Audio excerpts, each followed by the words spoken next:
Ready? Alrighty, welcome everybody to the Moab City Council regular meeting. I'm going to call that meeting to order at 6:01 p.m. and we'll start with the Pledge of Allegiance. And Richard, I'm sorry I didn't ask you in advance, but would you mind leading us in the pledge? It's been a while. I pledge allegiance to the flag of the United States of America and to the republic for which it stands, one nation, under God, indivisible, with liberty and justice for all. Thank you.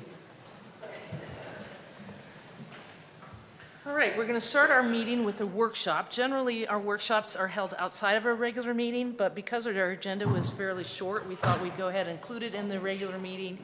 And that way, if we get done early, we can just move right into the next items on our agenda. So our workshop tonight is the Outdoor Lighting Code Amended Dark Sky Code Update. And I just want to start really quickly to let the public know that this was an ordinance that was developed and approved, I believe, in 2019. Corey, is that correct? That's right. And there was a group of folks that worked really closely with the city and the county on developing this ordinance, and we really wanted to make it as consistent as possible between the two jurisdictions as much as we could.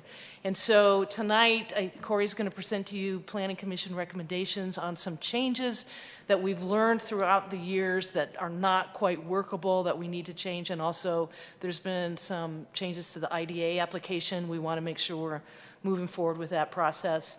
And we also want to take some time to collaborate again with the county. You know, I know the county's kind of waiting on us, but we want to take the time. Kaylin and I were really instrumental in working on this in the past, so he and I want to take the time to work with the county and get their input, and perhaps we can have an ordinance that we both pass that's very similar. So with that, Corey? Perfect. Thank you so much. Joining me is Richard Laurie, who was previously our AmeriCorps Vista in sustainability, so was collaborative on developing a lot of the framework of the amendments that we're going to propose tonight. This material could be expanded into easily a 2-hour conversation, so we're going to condense this into as an appropriate sample size of each of the changes as we can make. Getting through the hopefully about 10-minute presentation, we'll open up the remainder of that time that we have to answer questions and dive into some of the more complex components, if that's the wish of the council. So jumping back to a brief overview as well, is that original ordinance in 2019, 1903, included an amortization deadline for 2 years from now in 2024. We're approaching that deadline pretty quickly, and then along with that, wanting to finalize our certification application with IDA. We've nearly checked every box that we need. This is really almost a supplementary contribution that would be updating our criteria along with some of those last-minute checklist items that are policy-oriented. With that updated criteria, we've also, in the last 3 years, through engaging with the community and engaging in approving these applications, have developed our understanding of how reviews and regulations of light are actually processed and done on a practical setting, as opposed to just that initial concept of outdoor lighting criteria. So to go through this expansion of understanding of light, this is taken from our existing code and is pretty universal material that we have. What we're seeing here is actually somewhat of a reduced concept of what actual lighting observable areas are. So there's a few red lines on the screen, might be difficult to see, but this is actually the illumination field that would be observable with these types of illumination fixtures. So traditionally, what we had thought of is a fully shielded fixture with an internal illumination source or a bulb. With that shielding would be directing light, and that was one of our defined terms as direct light or direct illumination. But what we found is that the illumination field is actually far bigger than what that perceived directed area is. So because of that, some of the prohibitions or limited areas for illumination, we found discrepancies in the code where a completely compliant fixture was actually observably non-compliant. So we were having this direct conflict of what the code was permitting and also prohibiting in the same context. So in this slide, as we move forward, we're adjusting our understanding and also our definitions of what illumination areas are, as this field being the directed illumination. It's where the highest intensity of illumination is being intentionally distributed. This lighter blue or gray area outside of that is the non-directed, meaning it's not quite what I would call glare or spillover, but it is, if there's say a pedestrian, this is a scalable example, on the street side, and there's a completely compliant fixture and an appropriate height on an internal property, that pedestrian would still be able to see that bulb of that light, which would have been prohibited under our existing code. But it's infeasible to create required safety lighting that also complies with that non-trespass situation. So this change of vocabulary and change of intention of lighting is what we're trying to tackle with a lot of this changing vocabulary in the ordinance. Along with this, we've come up with this concept of carrots and cookies, or really what is a requirement, what is good for us, safety lighting, emergency lighting, things that we need to function, and then also types of lighting that are purely aesthetic or to the benefit of a property that isn't quite essential. By dividing up these two types of lightings or requirements of lighting, it's allowed us to handle that total light output in a more appropriate way, because we were seeing many applications that were coming in that were exceeding the total light output available before even getting through the required amount of lighting. So that was really just the backup of why we're even having this discussion beyond just the criteria update. Getting to scope and applicability, we are focusing on the updates to directed illumination and how that's going to work. In the exemptions category, teasing out the emergency and safety lighting, we recognized with some of our essential facilities, the hospital, for example, a helipad requires a certain amount of safety lighting inherently, yet our municipal ordinance was directly in opposition to that in some ways. So this is an attempt to create what the practical application of lighting is, as well as temporary lighting, which we kind of think of more of your holiday lighting or type of off-season amenity lighting. So again, kind of just a visual example of areas of illumination that maybe we are required to have that are going to be beyond what was typically approved, and then areas of illumination that we're opting to allow at this point because of the call, the community call for this is a reasonable concession we'll make. So bulbs similar to this, like bistro lights, it would be under this new ordinance permitted in a context. It's not just a free-for-all. I want to say that kind of the head of that, but bistro lighting is something that has been a community call for a permitted use, but regulating it specifically. Into the definitions, teasing out those particular areas. Getting into the required safety lighting, that's where really where we're seeing the difference between required safety lighting or the cookies and carrots discussion of how that total light output is going to actually work on larger projects. The areas from this workshop that would be really beneficial to get feedback from the council are zone-specific lighting hours. So in our more central zoning core, allowing those lights to be used into the evening as far as 1 hour after business close throughout the RCC, C3 and C4 zones. Yet in some of our more neighborhood-oriented commercial zones, maybe it would be appropriate to limit those late night hours more specifically. So that's something we're looking for feedback on. Lighting of federal and state flags, how we'd like to approach that. The top-mounted lighting that's currently in the code has come up as a challenge for properties to develop. The Planning Commission has given kind of mixed direction to staff on this, saying they would like to hear what City Council's optimal direction would like to be. Along with that was ground-mounted illumination. This was not a mixed resort. The Planning Commission has suggested that we disallow ground-mounted illumination for signs, which was already existing in the code. Speaking with the mayor and administration earlier today, it's really important to identify some of the fundamental changes. Some of these are just contextual changes, but some are fundamentally changing some of this ordinance, which had a lot of time and effort put into it. So the biggest two areas I'd like to talk about is that directed illumination component, and now the amateurization and enforceability of how we're moving forward with dark skies. Currently, we have an immediate termination clause in our code, which means at the end of the 5 years, which is in 2024 now, so 2 years from now, all illumination would need to come into full compliance upon that date, or it would be into a violation streamline. This is a unique aspect that has not, from our staff research, been applied successfully in any other community. Now, it is, I think, the intention for our community to move that direction.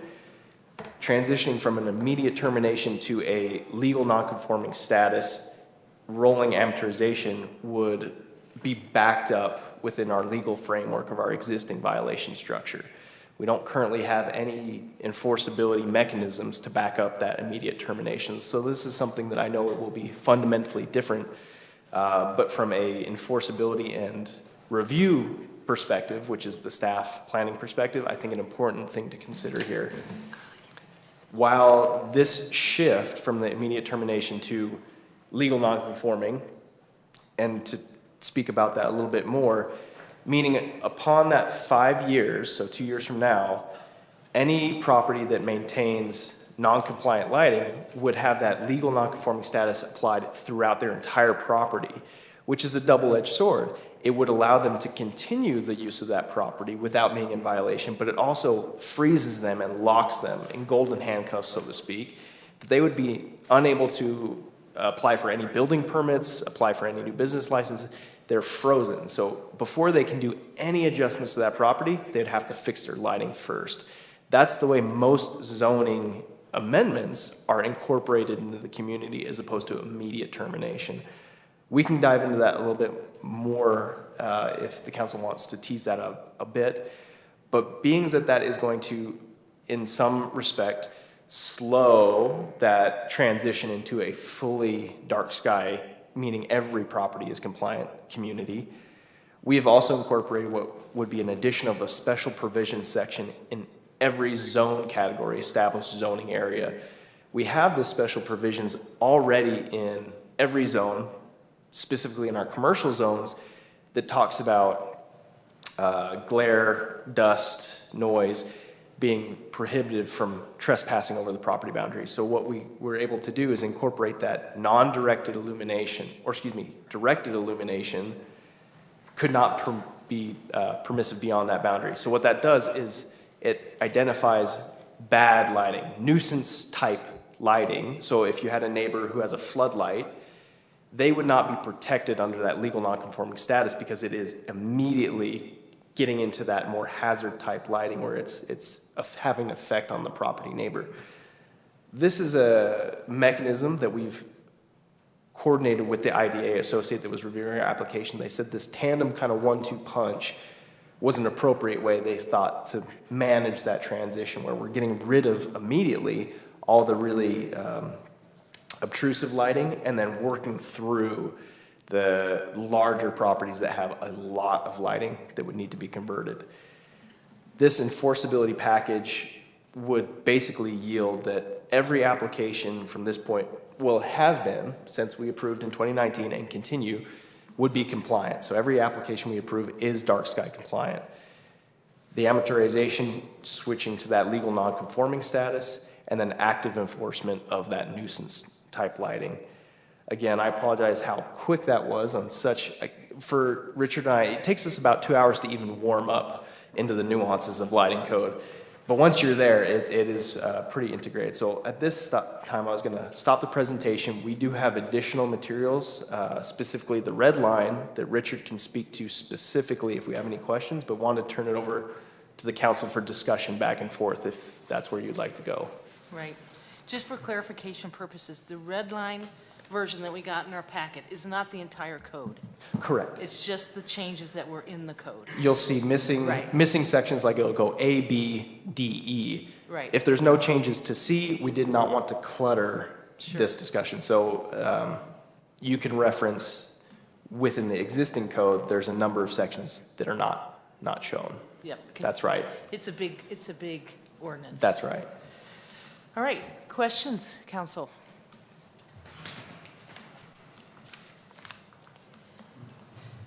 You have no questions? No? Oh, my.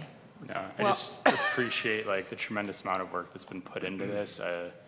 Being at the planning commission meetings, like this is a very in-depth and like sometimes kind of twisted logic that kind of rears its head. So really appreciate you guys like doing the deep dive into this and kind of trying to address this to make it reasonable while still kind of moving us forward in the direction that we want to head in as a community. Thank you. Any questions on the compliance part of the changes? I know that's been kind of the issue. We're up against a timeline, and I know the city wants to make sure we're in compliance before we ask our residents and commercial businesses to become in compliance. So any questions on that, Kalen, or do you want us to just delve into this later when we meet with the county? I feel like I don't, now that it's been, I couldn't really understand the code language, what it was trying to say. So I don't know if there's a nuance in there that I'm missing, but your description was basically that it's like other land use codes in terms of, How we're processing. yes. So Yes. it's- Yeah. It's becoming it's moving from a standalone enforcement capacity to this is zoning code just like anything else. So we will process it through that normal mechanism, which gives us a lot more power from the planning and building department to enforce that versus a standalone mechanism, which I think require a lot more manpower and effort out of our code compliance section. They would almost have to have a dark sky division to approach something like this. Right. Okay. All right. Seeing that there aren't any questions or comment, good job, Richard. Thank you so much for stepping up on this. I know that you've been kind of out there floating around, working on this and taking the lead. That's been excellent. So Yeah. thank you so much. And hopefully you'll be able to have some time to continue to work on this. Yeah. Kaylin and I plan to coordinate a meeting with the county, and Corey, can you just give us kind of what your timeline is? Kaylin and I want to get this moved through as quickly as possible, but we also want to take the time to do it right and collaborate appropriately with the county. Sure. I think from where we're sitting tonight, there are only 3 questions that are open-ended, which become really policy questions for the bodies. From a staff perspective, we can frame where you'd like to go, but those were the 3 that we were hoping to get some feedback on tonight. One was in which zones the lighting hours would be appropriate. The Planning Commission gave that recommendation of the central commercial zones being operating one way, neighborhood commercial zones being operated a different way, which I think is more or less backed by the staff. We think that's appropriate.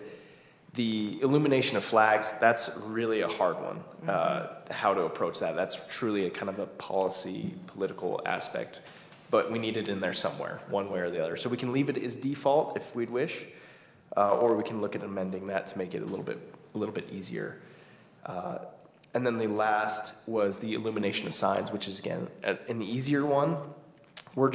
It was an opportunity for uplighting that was left in there. We're just going to close that opportunity because the uplighting, I think, can be abused a little too easily. Right. So I think the flag is the only really major question one we had. Right. Beyond that, so those are the 3 I'm hinting. If you want to comment, we'd be happy to accept those. But process-wise, if we leave tonight with some sort of answers, we can draft the official ordinance in which to share with the county in that final framework. I'm anticipating a couple weeks to coordinate that. I've already talked to, or have reached out to Elisa at the county today, trying to get a coordination. They have a lot of workshops going on right now, so we're hoping to slide it into an available spot in the next 2 weeks. At that point, we're entering into a standard zoning text amendment process. So it will be at least a 1-month noticing process within the local newspapers before we can go to a public hearing with Planning Commission, and then a 2-week follow-up with City Council to approve that. So from our perspective, we can notice as soon as we have a draft ordinance more or less prepared, which I think we do. So depending on how active the council like to be, we can start and put the clock on, say, a month and a half from now to 2 months. Actually, we do, if we're gonna have IDA Oh, that's approve our right. ordinance, we have That's to right. give them, I think it was like 2 to 6 weeks for them to review the ordinance in our application. And we would want IDA to review it before Sure. we Absolutely. make anything. Yep. That's right. Thank you. Yep. That's right. Kaylin, question? Okay, sorry, I'm having a hard time shifting gears because I was in a meeting that went 2 hours too long. And so the amortization was a topic of much discussion, both in development and at the city council and now county commission. And both bodies, when presented with options like longer, shorter, they said, let's get her done. And I totally appreciate that it takes a lot of resources and potentially creates a lot of problems, the current time frame that we're on. But I'm not sure about doing away with it to the extent that it is being done away with. You didn't spell out, and this is fine, which changes were due to like your own like local challenges and which were in response to IDA. I only got a little ways into reviewing the 2018 IDA standards, but I did see that one of them on their checklist is a no less than 10-year amortization clause in the local code. Correct. And so I'm wondering, in your discussions with IDA,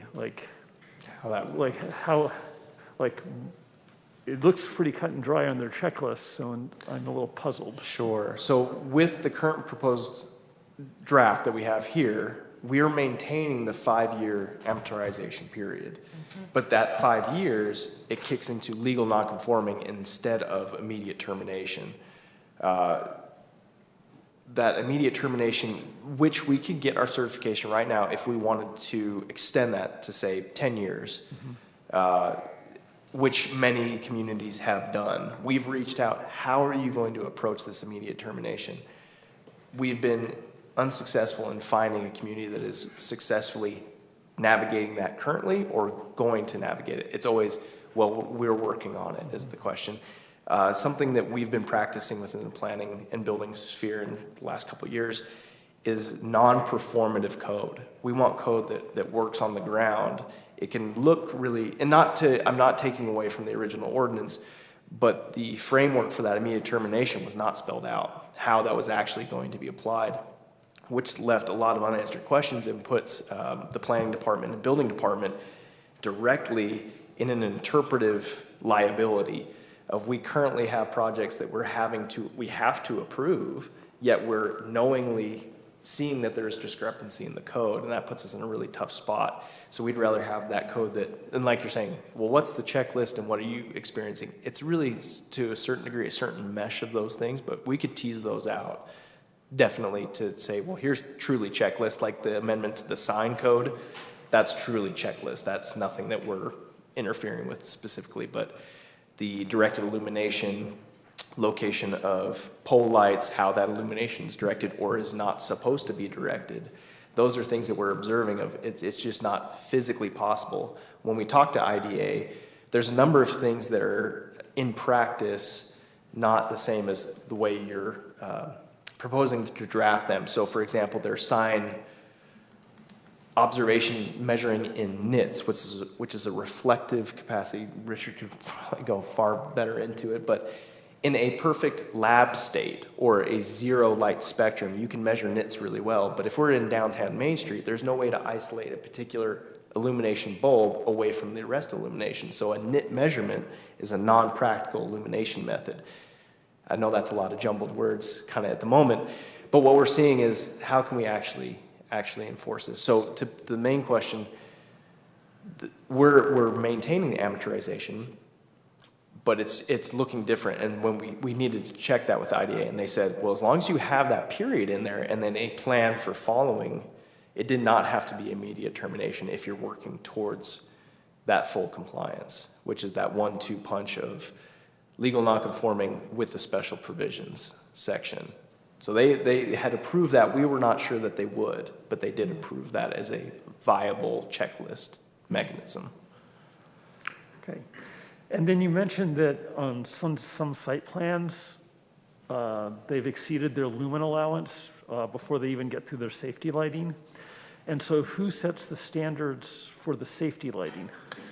Mostly coming out of the building code and some of our engineering illumination standards for circulation. So when we're looking at streetlights, bollards, and then portal entries from the building side. So when you're looking at illuminations of stairs, doors, there's a certain minimum amount of illumination that's required just inherently. So when we're looking at multiple dwellings, so apartment dwellings, specifically in condos, large condo sections, every one of those sconces or illumination paths and stairs, pathways, and railings on top of all that parking lighting, there were some that they couldn't even get through all of those bollards and all the street lighting without tripping over the mechanism. So that was one area where that carrots cookies has allowed us to move forward to approve that project because we couldn't hold them up with this discrepancy of required lighting versus TLO. So making that an official designation would be the path forward there. Okay, thank you. Ronnie? I just had a quick question, a few quick questions.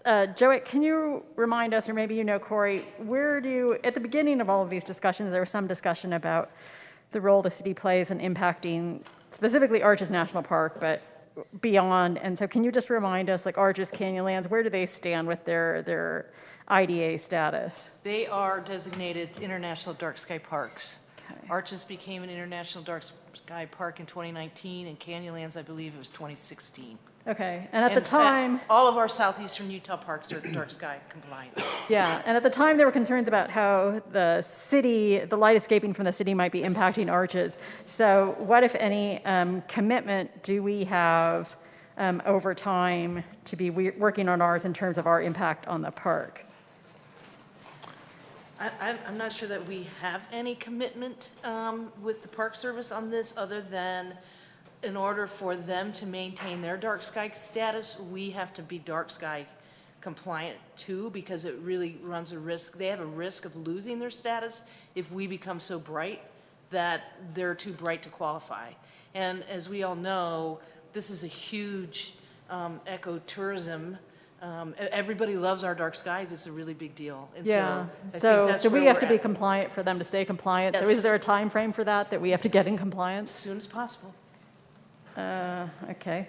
So then, Corey, a real-world example, just to help me and people listening, like say, I have non-compliant lighting or signs. Well, that would make me a business, but I'm thinking about, okay, we're lighting in my home now, and say, we updated this today. So just to understand these changes in amortization, by when, if at all, would I have to be making changes to those lights or signs at my business or home?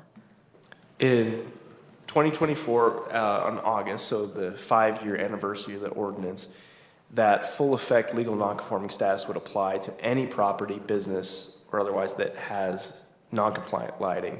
What that would do is essentially lock you in a freeze state until you fix your lighting. You would not be able to make any other improvements on that property without amending your lighting first. What that would do with some of our larger hotels is also freeze them, or any of our larger businesses, freeze them on the more residential scale. Any building permit coming in for a porch, soon to be any landscaping amendments, because we're working on our landscaping ordinance. Anything as minor as that lighting comes to the top of the Okay, list. yeah, I get that. But for people who maybe weren't going to make changes, they could probably stay out of compliance, right, in perpetuity? In theory, Yeah. you could, yes. Okay, and do we know, I don't know, what percent of our properties, or what percent of, city properties too, but are out of compliance, so that we know, to qualify and to get certified, what percent of anything we have has to change, or we could qualify today if we just locked everybody in. And For certification purposes, yeah. we'd be able to qualify today Uh-huh. with that. Okay, cool. And then a process question for Joette and Kaylin, since it sounds like they're going to work with the county. How do you envision this working? Like, is it going to be a joint commission council meeting, or will you guys meet with your smaller group of city, county officials and discuss this? And will it be before a public hearing that the city has, just so we all understand what you have in mind? Yeah, well, I'm not really clear on that. I know that the committee has been meeting off and on under Richard's leadership. So I think, it was county staff and city staff and others that may be interested. And so I think we'll probably just pick that back up with this ordinance and work with them. Our timeline is as quickly as we can get some consensus with the planners over there to make sure that they can work within what we have.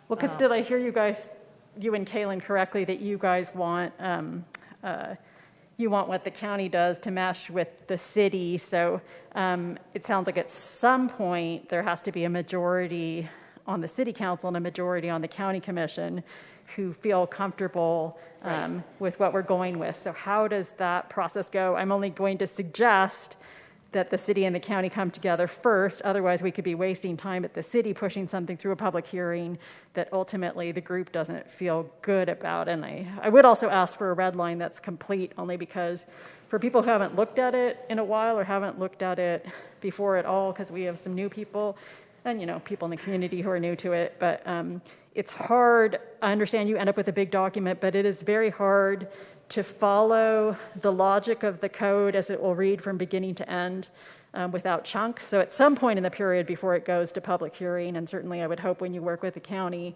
it would be, I think, important to look at the entire thing. Right. Because it's really hard to bounce between the existing code on a Sure. website and then compare it to paper now. I think in terms of process, Kayla and I are going to meet next Tuesday. We're going to kind of look at that and see how we anticipate that working. Definitely will come before the city council, of course, for approval. Once, we work together on the recommendations we have for our staff to present to the planning commission.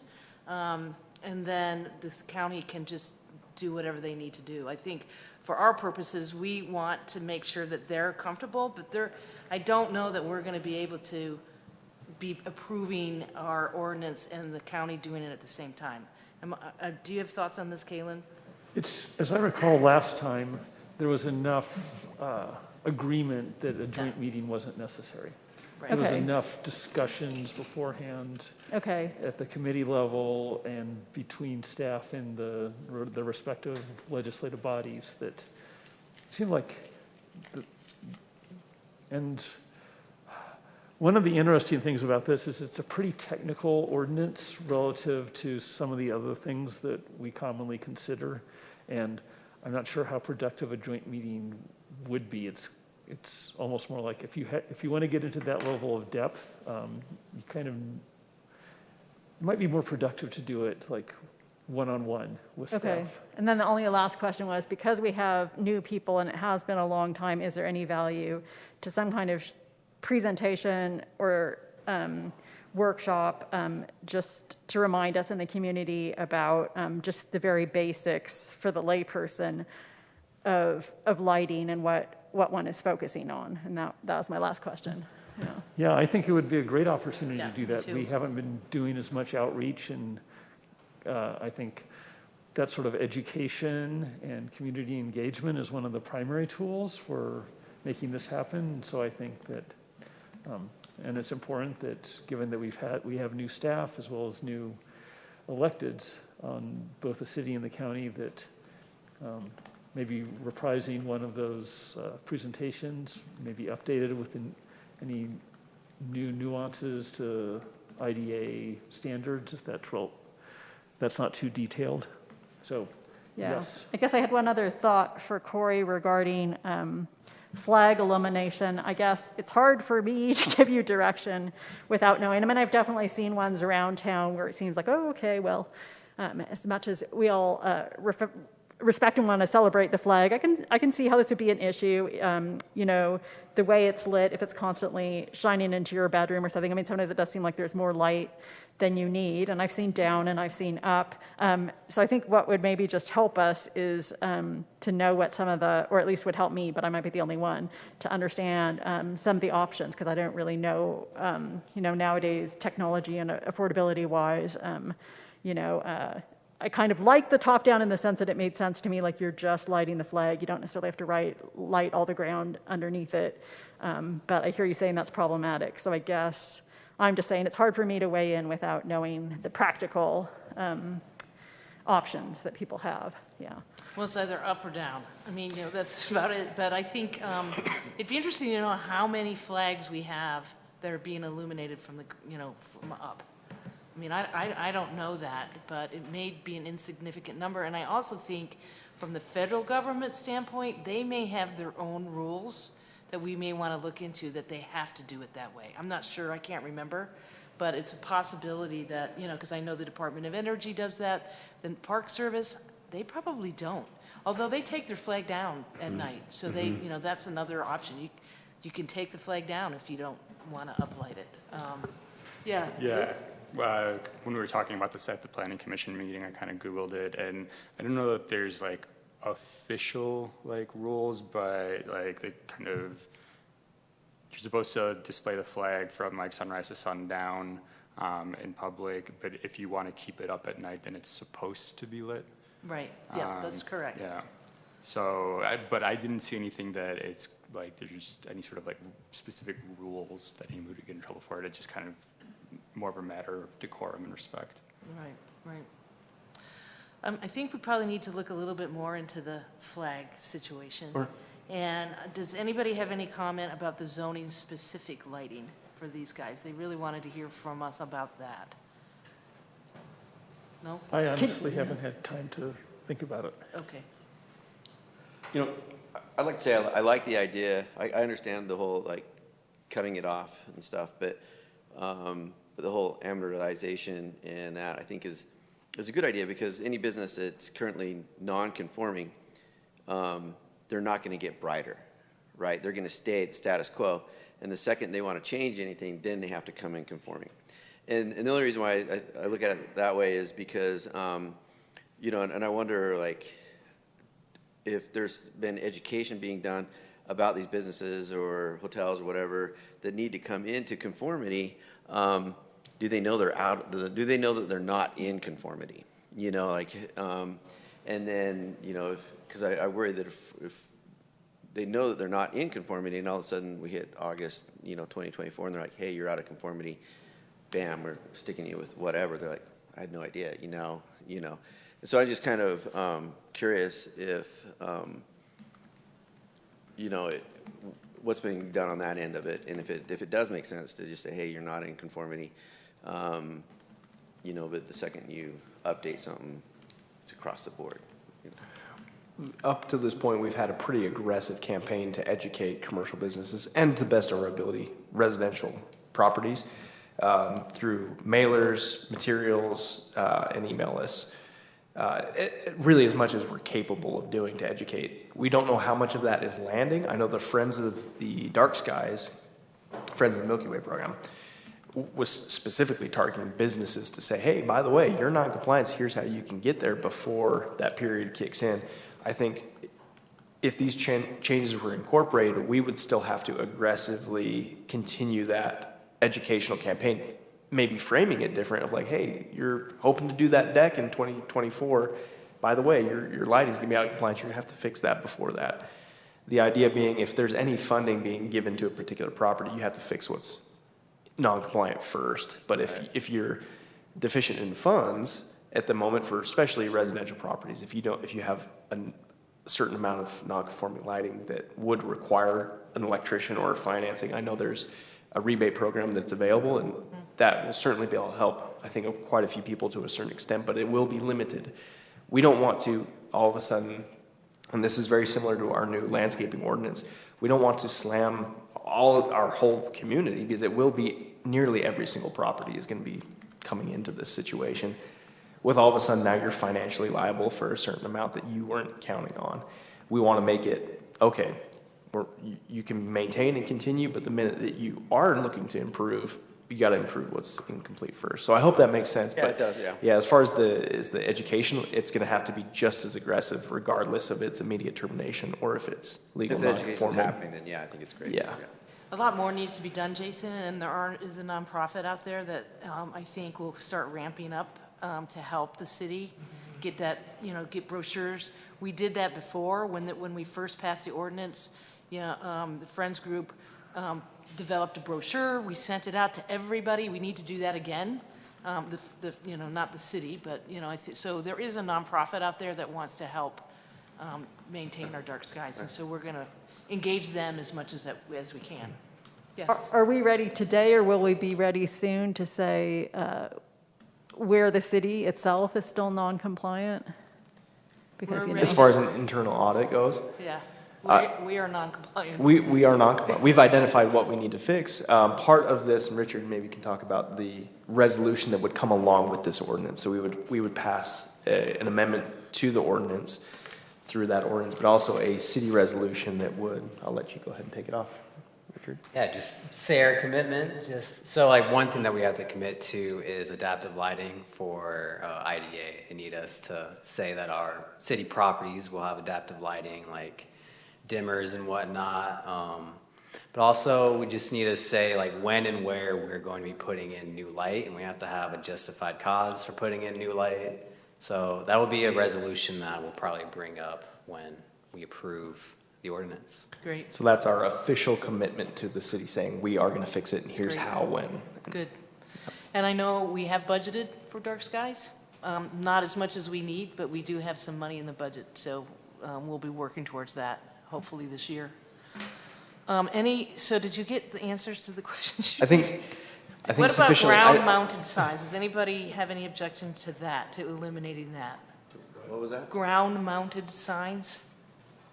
And removing that Yeah. allowance. Applause, yep. It was an interesting remnant that remained, which is for monument signs for commercial properties, you're allowed to have ground-mounted sign that is uplighting. But what we've seen in the RC zone specifically is that lighting can be powerful enough that the refraction from that sign might as well be a spotlight going straight up anyway. So just taking away that option, even if it's a small monument sign on the ground with illumination up, to require it be either internally illuminated in compliance or top-down lighting. So all that lighting is being directed towards the ground. If there were a specific reason it was included for the first place, we didn't want to eliminate that without question, though. Right. Any objection to that? Okay, good. All right, I think we're good. I think Kaylin and I will be working on this a little bit more. I know that you said you have like, when would the Planning Commission like to do their public hearing on this? We, as Richard had identified, I think we would be able to draft a fairly complete ordinance at this point. So once that's drafted in the next week, we could send that to Dark Sky, IDA, and then also the county for review, give an appropriate amount of time for that. But we could start the noticing for that public hearing fairly quick. So we could start the noticing and anticipate. I'd have to look at the That's a calendar. month? Is that a month? It's about a month for noticing, more or less 3 weeks for noticing, and then the 4th week being the public hearing. Okay, Kaylin, you and I have some work to do. Yep. All right, more to come on this. Thank you, guys. Thank you. Really appreciate it. Thank Thanks, you. Richard. Good job. Thank you. All right, next up, citizens to be heard. Are there any citizens to be heard? Do we have any comments, Summer? No comments? All right. We'll move right on into department head reports, and we'll start with the chief on the police department update. And introductions, some new staff.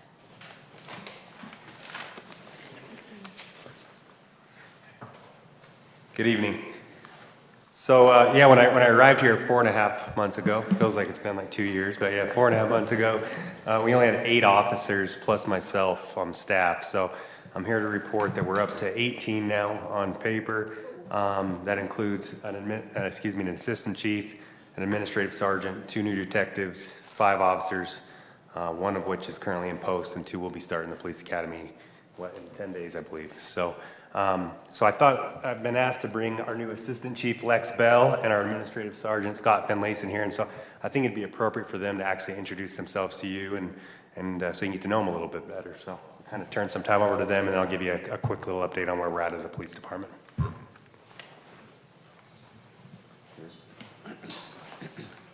I don't know exactly how far to go, but I came from the Unified Police Department in Salt Lake, where I was employed 21 years. I worked pretty much on every assignment you could work, but most of my career was spent in a detective role. 10 years in a Metro Gang unit, 7 years on SWAT, team leader, sniper team leader. I like the action. However, I was the spokesperson for the department for a couple of years and was the PIO of the year in 2015, maybe. So I have experience in that regard. Clearly, there's some things that when we get past them that I'd like to do, but we need to move that direction. Chief Garcia and I have been friends for a long time, and we work great together, and I'm super excited about our opportunity here. I'm glad that I was able to pull this guy down. He also worked with me at the Unified Police Department. I'll let him go through that, but I'm excited to be here. We're making a lot of progress already. I love the people. Everywhere I go, everybody's great. Not to mention the scenery. Every day I notice something better, but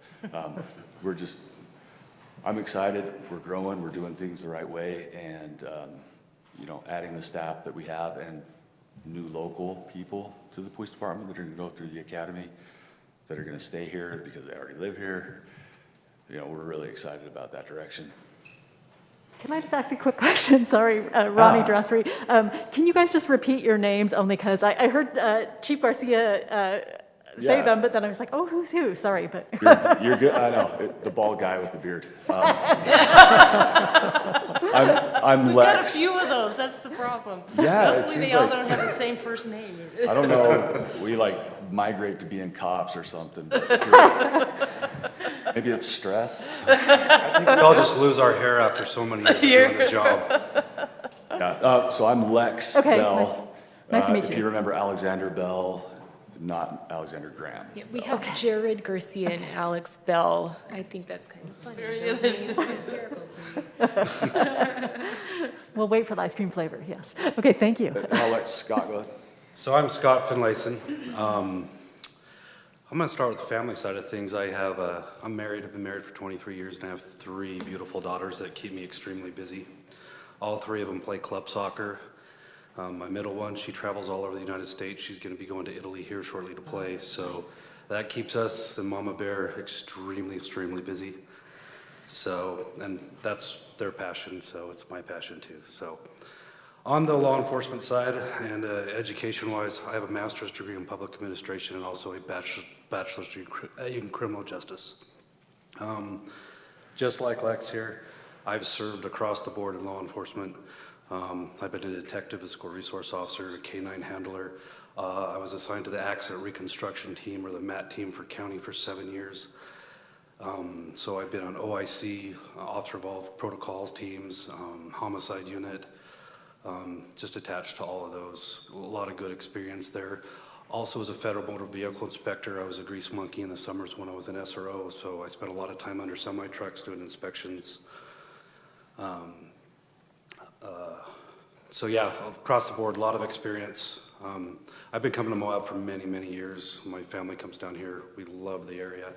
So when Lex kind of, we chatted about it, I was like, want to know what this would be a good place to, I'm hoping end my career in law enforcement. So I hope this will be my last stop in the law enforcement realm and then carry on to something else. So, but again, thank you for the opportunity, and it's a pleasure to meet each and every one of you. Well, welcome. Any questions? I guess I didn't go into the family side of it too, but we both have daughters that are like mega soccer players. My daughter's playing, she's playing senior night right now. She plays for Copper Hills. And I don't have a master's degree like these two, but I do have a bachelor's degree and then a minor in Spanish. I can speak Spanish as well, which would be helpful here. Yep. oversaw DEA task force for a year and our entire investigative division. Didn't mention those things, but you think about your career and it's like that, and then you think for a little bit longer, and there's been so many different opportunities. But I think we've got enough well-rounded experience between three of us and over 65, 70 years of experience and we're still, I think, young and dedicated to what we're doing, right? We're not. We're going to be going for a little while, but Great.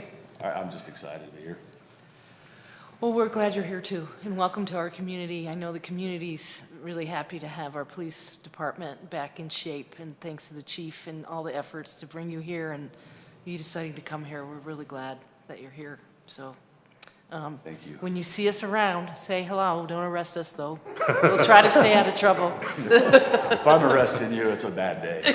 Right, exactly. Yeah, that's a really bad day. I'll warn you, I'm a speeder. Yeah, right. Well, I can't do 20 miles an hour. well, just don't get in a UTV. I have noticed that people aren't in a hurry, at least locals here, but all the trucks coming through seem to be, so Yeah, that's true. we're gonna work on that. Good.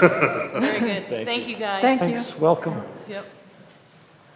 I don't like how my assistant chief rubs in that he speaks Spanish and I don't, but that's all right. So yeah, I'm just super excited to have both of these men. They clearly have a lot of experience. It does make us well-rounded. We are pretty inexperienced as a police department otherwise, so just grateful for them to be here and excited for what we're about to accomplish.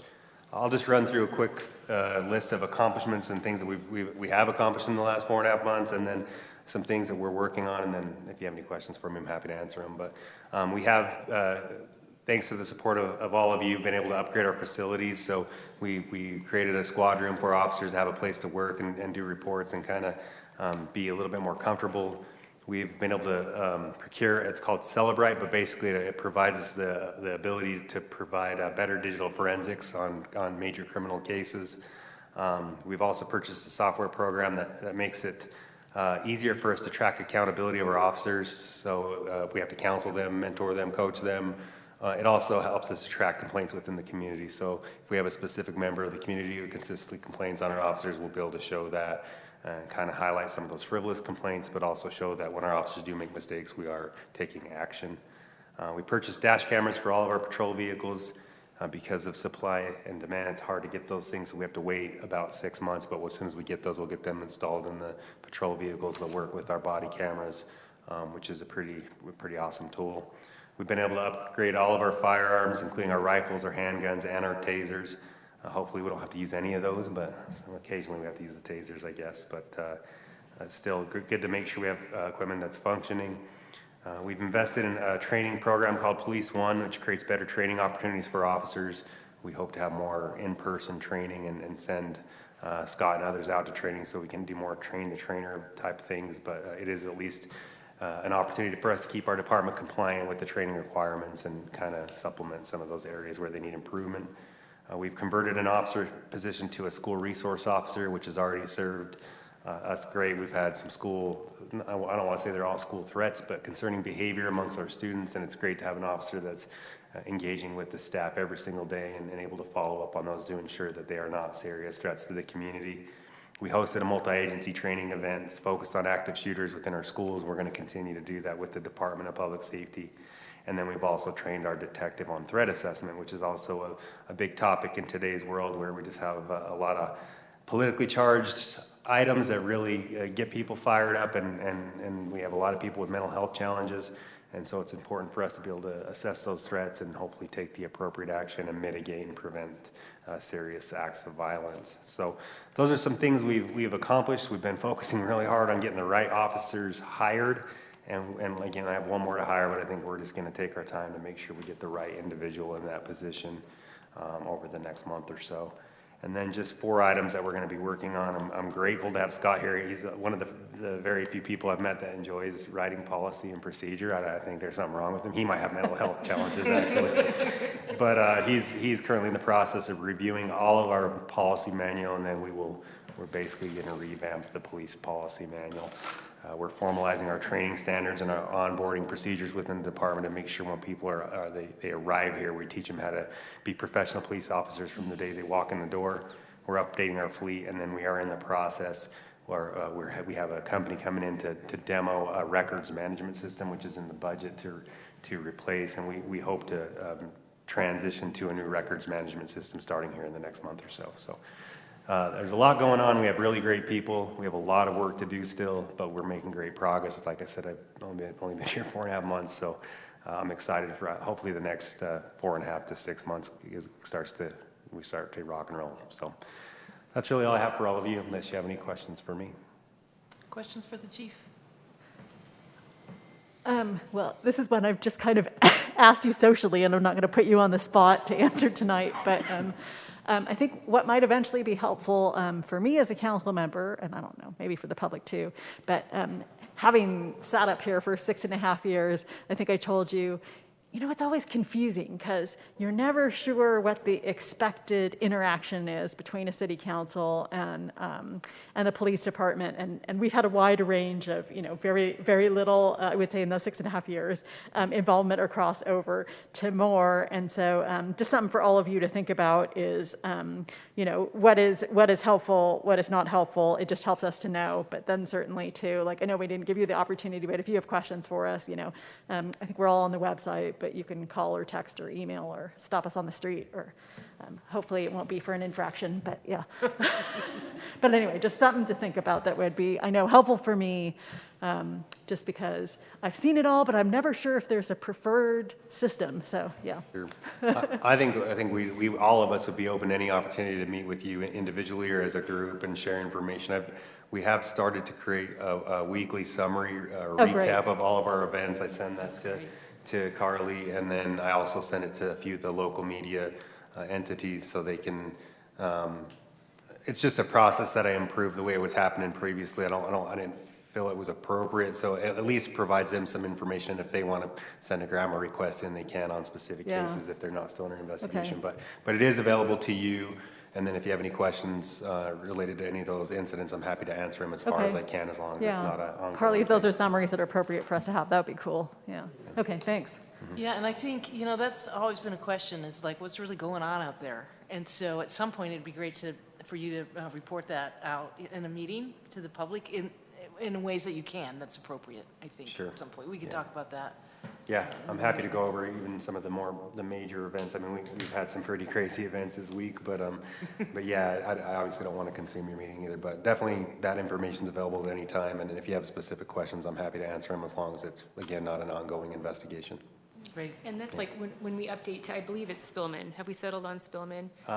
It's likely. Whatever our new reporting software is, it'll be Sorry. much more transparent. And FatPot has been really cumbersome. So I know that as a council, you've been asking for those kinds of reports regularly. And once we make that transition, it should be much easier. Good. Perfect. Anything else for the chief? Thank you so much. Thank you. Thanks. Thank you. All right, next up, the new Sustainability Director update. So we're going to put you right on the spot.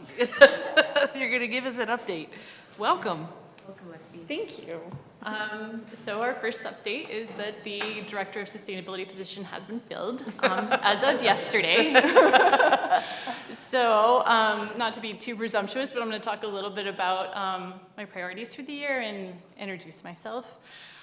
So starting with who I am and why I'm here. My name is Alexi Lamb. I have been working in sustainability for about 10 years, a little more. And I started there by joining Peace Corps. And while I was in Peace Corps, I stayed the first night in this hotel, and outside there was a lot of waste outdoors. And over the next couple years, living in a place like Moab, Utah, or in this case it was Albania, you're looking at these fabulous mountains and just the evidence of us being there. So at that point, I was thinking, we can do better, and that I can do better, and that maybe I ought to do something about it. So I went into a master's program for public affairs at Indiana University, and got a Master of Public Affairs with an emphasis in environmental policy and natural resource management. And then became Utah State University's first sustainability coordinator. And that's where I've been for the past several years, working with students, faculty, staff on the initiatives at the university. But I was working on a PhD while I was there and got that, and I'm looking forward to working at more community level. And Moab's really at the forefront of that. It's the first to do a lot of things in Utah. So I'm looking forward to working on some of the priorities there. Let's see. Yeah, there's Peace Corps. And USU, okay. And then going on to the next slide where we've got some priorities that we can talk about. Of course, a lot of these things are already going because Moab does so much. There's a lot of stuff that's already started, a lot of people working on a lot of different things, and these are the things that I think are really important to work on over the next year. But of course, this is my second day, so I'm looking forward to also learning from you. Hopefully, I can meet with people individually to get more information about your priorities and your values and what you think should be going next. But as I learn more, and I feel like the Dark Sky Code, being here tonight is really good information for me trying to get up to speed. So I think that is for sure a priority coming in this coming year, and we're so close to getting there that it's for sure high on the list of things that the city can do as we're working on becoming more sustainable. Let's see, so then moving on, yeah, it's fine. The 100 communities, again, Moab's been on the forefront on that one. I think that's also a really high priority, and it could happen in the next year. We're already an anchor community and have moved the goal to 100% renewable electricity to 2030. I think the next things that are going to come, and of course this is part of the Utah 100 communities, part of the group, not specifically us alone, is establishing those rates, understanding what that will mean for people. The opt-out process needs to be open for people as well once we have a better understanding of what it means. And hopefully that will come online soon. Now, one of the things that goes along with that I think we should also work on is a greenhouse gas inventory update. The last one, I believe, was used 2018 data. In order to know if we're making progress towards our goals, it's important to try to continue to do those on a regular basis so we have good benchmarking. The next two have to do with water. Again, these are things that have already been started and are going, and I just think they're so important as we move forward with sustainability. So the Water Resource Management Plan, I think it's kind of remarkable how it's already been progressing between communities and stakeholders to understand the quantity and quality of the water sources and needs and capacities to try to understand and plan for where we're going with our water resources and to be able to use what we have wisely. And in support of that, we also have the landscape ordinance within the city that really supports conservation. It's in the draft form. I think it came through the council in March, and I think it's a good thing to move forward. There's already been so much work done on it, looking at water budgets and different options for people to achieve water reductions within their landscapes. So I think this would be a really good supportive measure when we're looking broadly at water conservation.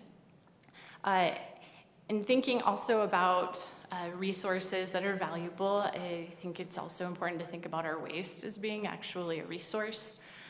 It reduces the amount we're putting in the landfill, and also in terms of like extraction, it reduces the amount of that we need to do to create those resources. And at 11% diversion, we have a lot of room for improvement to look at our use of our waste resources. So I think there's potential to work with a recycling coordinator with the district to work more on education and outreach so people understand the options that they have, you know, for construction waste, recycling, green waste, whatever it is, and working beyond that to think about strategies to increase our diversion rate. And then finally, these are a lot of projects that are ongoing, and there's a really good start on sustainability planning from the 2019 plan. There's a lot of data gathered, and it has a lot of strengths and has done a lot of evaluation of the current situation. I think that as we look forward, it's going to be important to update the plan and rework it because we want to make sure that our goals are not just aspirational, but also achievable. And trying to think through, I mean, we've just talked about dark skies and renewable energy and water conservation, resource waste diversion. As we look at all of those things to make sure we have action plans to achieve those goals, to make sure we're going to get there and meet those over the coming years. So those are the things that I'm looking at as I look forward, and I would be happy to answer questions or try to get you answers as soon as possible, seeing as it is my second day, or just hear your thoughts. Thank you. Thanks, Alexi. Questions? So yeah, thanks for the offer to meet with you individually. I would personally recommend that just because I know it was helpful when we did it with Rosemary and then with Mila, and we all probably have different backgrounds and strengths and things that we're interested in. So it's probably too early for you to know, and I'm trying to remember with the last one, if we have the capability, I think we outsourced the greenhouse gas update. Do you remember, Carly, or did we do that in-house? We did it in-house. Okay. Assistance of ICLEI, which was providing the software, but Corey and others, and it was kind of a group effort. So an update we could probably do in-house, or Yeah, I mean, it depends on what the priorities are. Yeah. It's kind of an easy thing to outsource, Yeah. in my opinion, of all the things to do, but I Yeah. think we're looking at like what to kind of outsource versus what we want to be done Yeah, in-house. and just so you know, some of the things I'm interested in looking at are, there's a lot of great stuff in the sustainability plan, but a lot of us just came back from the Mountain Towns 2030 Summit, and I think a lot of us are motivated to have the discussion about whether we should really be talking more about climate action plan and overlap with the sustainability plan, because it seems like the former is far more pressing for everything from our health and well-being to the emergencies that we're going to have in town and everything that crosses over into security and so many things people have studied with climate for so long. So, and escalating budget costs that happen if you don't plan. So just so you know, that's kind of where my focus and interest in, and also looking at long-term goals and the fact that our goals were electricity related, and we did have a much sooner goal for the city than the actual community. So that too. I'll let someone else speak, but thanks. Thanks, Ronnie. Thank you. Anything else? Questions? Nope, just glad you're here. Thank you. Thank you for coming down, and we're looking forward to working with you. We're so excited you're here. We've been waiting. Well, I'm happy to be here. Yeah, thank you. Yeah, good. All right. I encourage you to meet with council members individually. I know that they have things that they would like to share with you and ideas that they have. So please take the time to do that. That would be great. Yeah, absolutely. Thank you. Thank you. Okay, moving on to our consent agenda. We have 2 items. 5.1 is a set of 3 minutes from August 23rd, September 13th, and our special meeting on the 19th.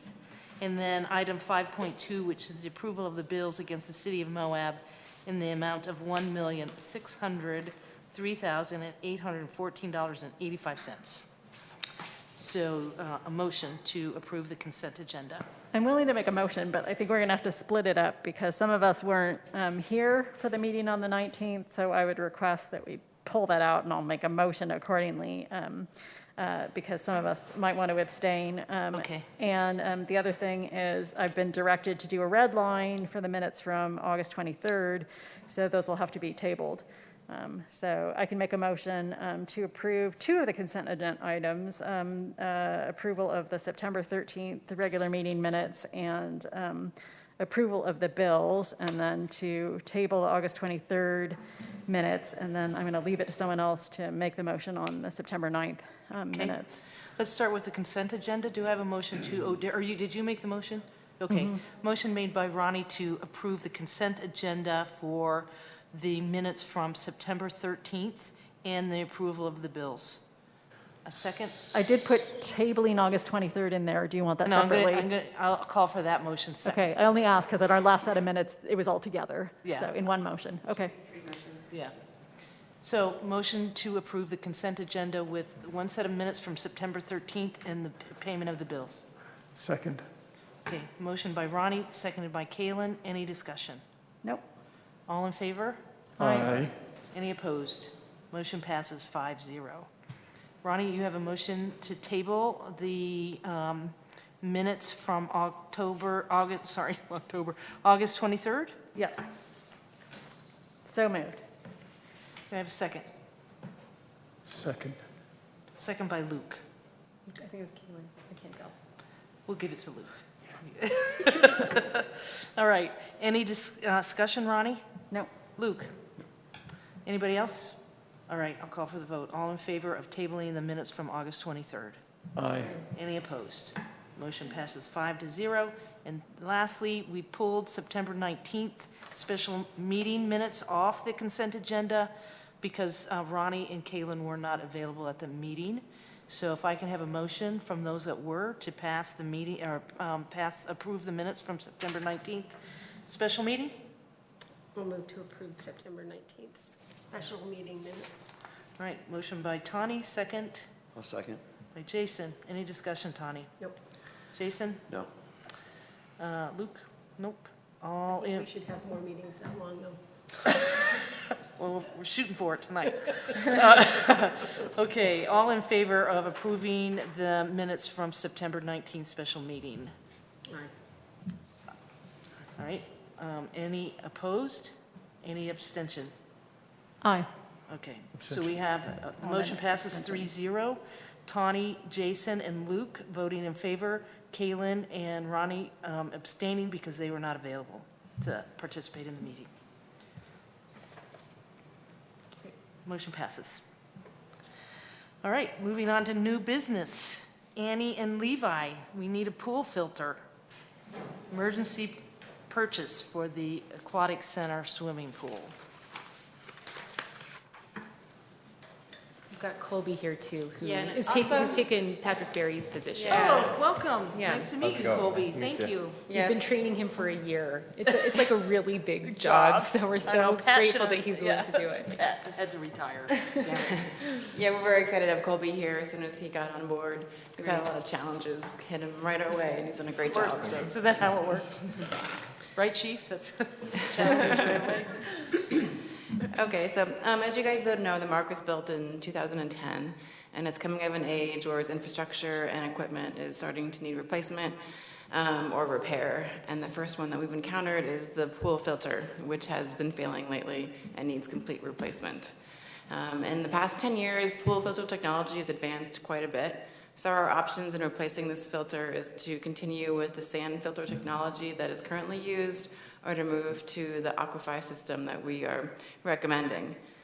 There's a lot of advantages to the Aquify system. It filters water much better and much more efficiently. So there'll be a significant water savings that we're conservatively estimating, at over 700,000 gallons a year. In addition, this filter also uses about half of the energy that the previous filters use. It'll have a longer lifespan, estimated around 25 years, which is warranted for 10. And also the installation. So when the pool was built, the filter was put in place. It's quite a large filter, and the building was built around it. So in that replacement process, we would have to take out an exterior wall and leave it open for about 2 weeks. And so we are recommending going with Aquify filter. The only disadvantage to this filter is the upfront cost. So this cost with an installation will be $160,000. We estimate the old technology at about $90,000. Depending on when we ordered it or how we proceed tonight, it would take about 6 to 12 weeks for delivery, and then a 2-week installation period where the pool would be shut down. So we have outreach to the swim team and other people who have some pretty priority events coming up to make sure that when we do this, it won't interfere with them as well. And as this is an unexpected repair, it is not budgeted in the current fiscal year and would be a budget amendment. And as we know that there's more of these to come, in this building and other buildings within the city, Levi has been charged with the facilities management plan for the next several years. Great. Questions, council? I was just going to thank you guys for answering my questions, Ben, too, because I understand the technology and the financing better now. Thanks. Great. This was really an interesting read. I mean, it really was. I learned a lot, and I think you've done really good research on it. Well, why don't you explain to us a little bit about that filter system? Tell us about Aquatic. Just giving you a hard time. I learned a lot from the agenda summary. I did not say I absorbed technical information. So, I mean, even though this is quite a bit more, what is it, $70,000 more or something, kind of roughly, it's cheaper in the long run. Yes. Because we're getting 25 years out of it as opposed to 10 or 15, right? And the water savings alone, yeah. Yeah, and the water savings, for sure. So, yeah, I mean, it seems like the right thing to do. I'm blown away that they built a wall around a filter, thinking, out of sight, out of mind.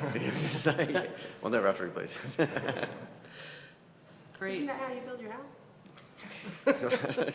Anything else I'll ask for a motion then to approve the purchase of the aqua filter, is that what it's called? Aquafied regenerative filter. Okay, aquafied regenerative filter purchase. I have to say all that. Can't I just read this? Yeah, please, make a motion, Tawny. I move to approve the purchase and installation of a pool filter through CEM Aquatics in the amount of $159,629.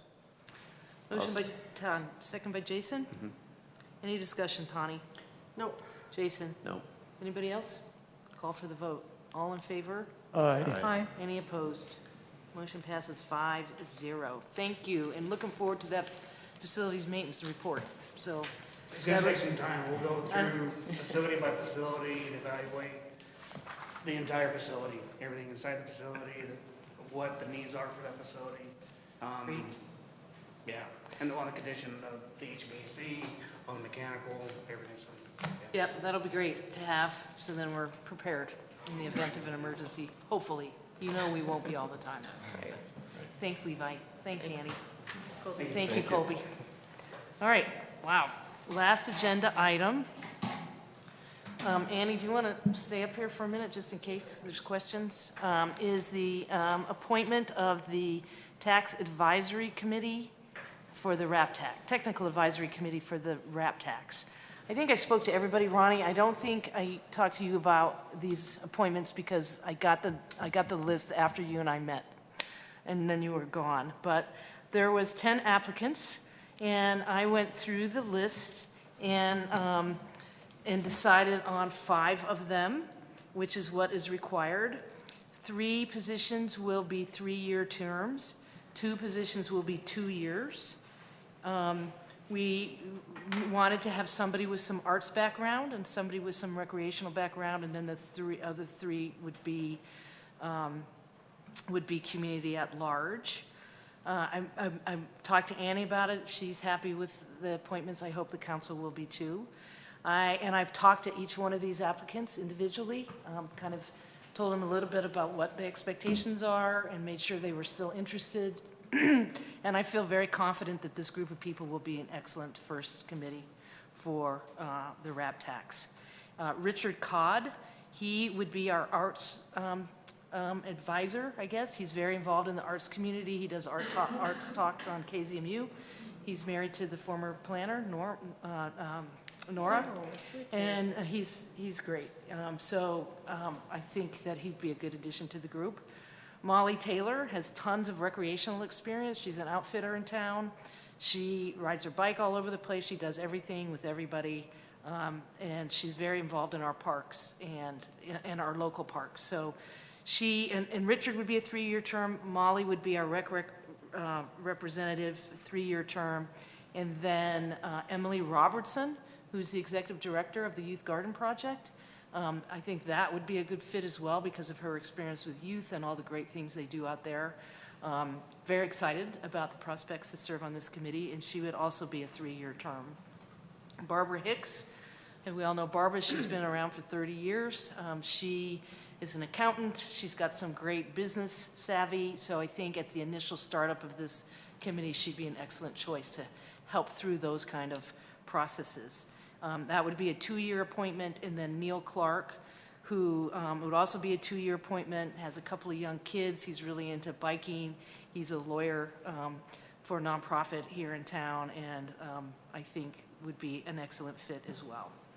So my recommendations is to appoint Richard Codd to a 3-year term, Molly Taylor to a 3-year term, Emily Robertson to a 3-year term, Neil Clark to a 2-year, and Barbara Hicks to a 2-year. I know Annie, and you're going to have 2 staff on this committee? Well, I'll be chairing it as a non-voting member, but Okay. I know that both Kelly and Patrick want to be involved and are interested in the process. Okay. And I know we discussed at some point having a council member be an ex officio, and Jason has offered to do that. If you all are okay with that, I'd like to recommend that Jason be the council representative on this committee. Any questions? Yeah, do any of these people have experience in ball sports? You know, because I think that's, you know, a lot of the activities that this is based on is you know, soccer, you know, or, you know, having people with insight on soccer, softball, baseball, you know, and. Well, remember, this group is only working with applicants that are applying for that $80,000 that we allocated out of the full RAP tax. So, Really? yeah. So these guys aren't working on other projects? It's just the $80,000 that we allocated for. Oh, okay. Yeah, so this isn't. The council will be doing that as part of the normal. You're right. budget We'll be doing process. that. Okay. Thank you. You bet. Ronnie? Oh, no, I was just going to mention, I don't know about the rest of you, but, you know, I'd gotten an email just from a resident asking that the majority of our appointments represent community-based recreation and specifically improving playground equipment and also improving the city baseball field. And so from what you're saying, it kind of sounds to me like not everyone might have worked in the recreation field, but at the same time, I would think that it sounds like everybody, either through being a parent or having a job involving youth, is going to be well aware of recreation needs and our local recreation and park facilities. I can't remember if Barbara Hicks is part of the community pickleball group. She's a pickleballer. She is. I just know there's a community group, so. Right. So I'm sensing that just for that gal who wrote us, that it sounds like we're in pretty good shape there, and I do feel like most people are pretty passionate because of their relationship with kids about good playground equipment. So hopefully, and the whole community has been talking about the baseball fields. But this doesn't deal with that. Yeah, well, she asked about background, so I'm Right, but just- this might be a good yeah. opportunity to reiterate that we've devoted most of the RAP tax for the next couple of years towards really enhancing our city facilities and recreation facilities. So I think the concern is addressed, even if not exactly via the mechanism requested. And this might also be a good time to point out that we're about to engage in a recreation and parks master planning process, which will have a public component, and so everyone will have an opportunity to provide input. Right. To inform city spending priorities. Yeah, and since they will be responding to groups who want to apply for funds, I mean, it does sound like they have knowledge regardless. I don't know offhand who will be applying, but I'm just saying it sounds like, yeah, there's some ties. Right, and when I spoke to everybody, I made that clarification, that their role is to just allocate the money to applicants for specific arts, parks, and recreation projects that they want to provide to the community, and not the entire amount of money. So that was very clear. Yeah, thanks for pointing that out, because I Yep. think I was confused on that. All right, I'll ask for a motion to approve those folks that I'm recommending. I move to approve the mayor's appointments Great. to the TAC RAP, The RAP TAC. the RAP TAC. I will second. All right, motion by Kalen, seconded by Tawny. Any discussion, Kalen? No. Tawny? No. And anybody else? I'll call for the motion. All in favor? Aye. Any opposed? All right, motion passes. Thank you to the folks that applied. Really appreciate it. Looking forward to getting that rolling. Thanks, Annie. Thanks. Okay. All right, I'm not going to say anything at all about the time, but we have the city manager update and then mayor and council reports, and unfortunately, we don't have on the agenda executive session. I think Lisa's still on. I think we can. But we do need to have a conversation about some pending litigation that just came up. Lisa? Yes, did you put on the agenda that you could go into closed session? No, we did Oh. not, and it's not part of any agenda item. Then I don't think you can do it. Okay. I don't think, you have to notice it up. that you're That's what going I to go thought. into closed session. Okay, we should, in the future, always have that on the agenda, even if we don't go into, so in situations like this, it's on the agenda, right? Can we, if it's on the agenda, even though we don't say specifically at the time, so if something comes up, like what happened yesterday, we'd be able to go into executive even though we weren't planning to? Right, Lisa? Yes, Okay, you All should right. put it just as a standard fixture on each of your agendas. yeah, okay, we'll do that. It's just a standing item. Yep. Okay, well, then we might be able to get out early. So, Carly, I'm going to go. drag this out. Jinxed us. I know, I did. It's going to take 20 minutes. All right, a couple of announcements for everyone. First, for our residents, a reminder that open enrollment for trash changes begins October 1st and ends October 31st. So residents who wish to make changes to their service during this time can contact the treasurer's office to receive instructions on how to do so. Yes, I think, is it at least once yearly, we have this open enrollment for that option. A couple of staff updates. In addition to Alexi joining us and the police department additions that we're so excited about, I want you to know that in this latest budget, we created a public utilities director position, and we've advertised for that, and we filled that, and OB Tejada is taking that position. So we're essentially merging the sewer and the water departments into one department, and in the future, it will also be a storm position if we ever create positions for storm control too. So if you see OB, congratulate him on that promotion. Levi and I are working really closely to get him onboarded, and it'll be a transition because it's a huge responsibility, but he does have experience in water from his time at Gwissa. And then second, Richard Lowry, who you saw tonight, he was our Vista for our sustainability department for several months, but he has applied for the transit coordinator and grant writer position. So the transit RFP, we're about to complete that bidding process. So the operator will be on in the next couple of months, which is very exciting. We can finally launch that program. And as a grant writer, we have him working already when it comes to our flood response, especially. So his grant writing has been really helpful. He's great. He's works really well with city staff. We're really impressed with him and happy he's on board.